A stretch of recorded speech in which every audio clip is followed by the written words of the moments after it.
Қайырлы күн. Бүгін сіздермен осылай пирожки дайындаймыз. Өте әдемі шығады. Ол үшін бізге су, сүт, дрожж, қант, тұз, ұн,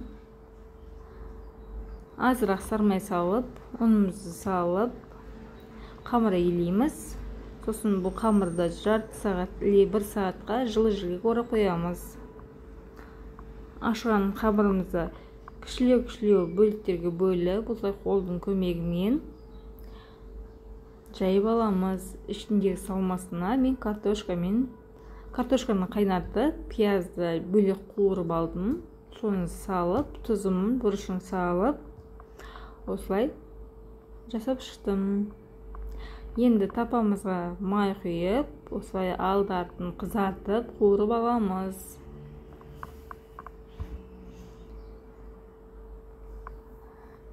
Өте жұмсақ, өте дәмді болып шығады. Осылай қып-қызыл болып шығады.